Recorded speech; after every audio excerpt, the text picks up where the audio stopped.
और हमने एक बहुत क्रांतिकारी चीज का घोषणा करी करीब 8-10 दिन पहले, और वो है कि हम रोजगार की भी बात करते हैं, साथ में आपकी रोटी की भी बात करते हैं। जिस 5 किलो राशन की बात नरेंद्र मोदी करते हैं, वो खाद्य सुरक्षा अधिनियम जो कांग्रेस सरकार लाई उसके अंतर्गत मिल रहा है।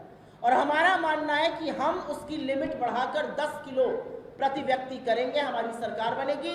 यही 10 किलो हम कर्नाटका में, यही 10 किलो हम तेलंगाना में दे रहे हैं। ये संभव है, ऐसा हम करके रहेंगे।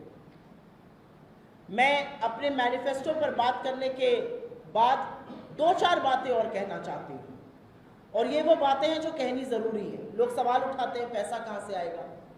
ये सवाल तब नहीं उठते जब अमीरों की कर्जा माफी होती है। ये सवाल तब नहीं उठते जब प्रधानमंत्री 8,500 करोड़ के नए हवाई जहाज में चलते हैं, 20 लाख का सूट पहनते हैं, 1.5 करोड़ का चश्मा लगाते हैं, 1.5 लाख का पेन रखते हैं। ये सवाल तब नहीं उठते। ये सवाल अब उठते हैं जब गरीबों की, किसानों की, श्रमिकों की, महिलाओं की, रोजगार की बात करो तो पैसे का सवाल उठने लगता है। जैसे 16 लाख करोड़ माफ हुए थे, वैसे बहुत सारी चीजें हो सकती हैं। 48 लाख करोड़ भारतीय सरकार का बजट है, गवर्नमेंट ऑफ इंडिया का बजट है, उसमें ये सारे प्रोविजंस किए जा सकते हैं। कोई भी सरकार अगर सही नियत से और ईमानदारी से काम करना चाहे तो बहुत सारी चीजें कर सकती है। लेकिन इस चुनाव में हमने बड़ी रोचक चीजें भी देखी, और उसके बारे में मैं 2 मिनट जरूर बोलना चाहती हूँ। इस चुनाव का नैरेटिव, इस चुनाव में क्या हमें कहना है, इस चुनाव में हमने बाध्य कर दिया नरेंद्र मोदी को। वो मटन, मछली, मुर्गा याद आया।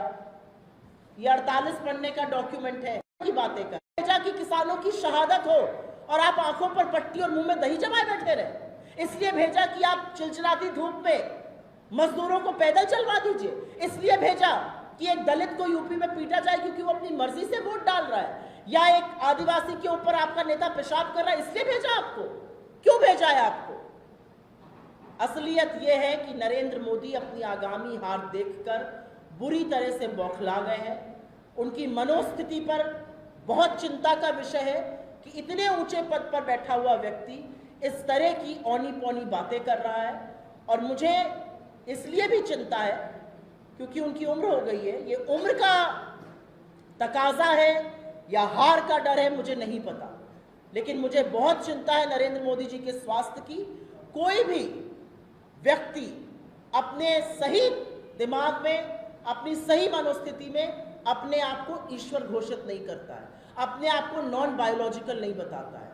जो तरह के काम मोदी जी कर रहे हैं वो कहीं ना कहीं बड़ी चिंता और गहन चिंता का विषय है। लेकिन जैसा कि मैंने कहा, और मैं इस बात को दोहराना चाहती हूं कि नरेंद्र मोदी जी 10 साल सत्ता चलाने के बाद, 10 साल के बाद मोदी जी नैरेटिव सेट नहीं कर पाए अपने उस मीडिया के दम पर। और मैं आप लोगों से भी थोड़ा कहना चाहती हूं, जो मीडिया दिन भर उनका चरण वंदन करता है, दिन भर टीवी पर, रेडियो पर, अखबार में सिर्फ मोदी है, उसके बाद भी नरेंद्र मोदी जी नैरेटिव सेट नहीं कर पाए। अरे मोदी जी ने तो टीवी चैनल को, एक एक चैनल को उतने इंटरव्यू दे दिए जितने हम प्रवक्ता लोग दिन में साउंड बाइट नहीं देते। एक एक चैनल को 4-4, 5-5 इंटरव्यू दे रहे हैं, फिर भी नैरेटिव सेट नहीं कर पा रहे, क्योंकि नैरेटिव सेटिंग का काम इस बार राहुल गांधी ने किया।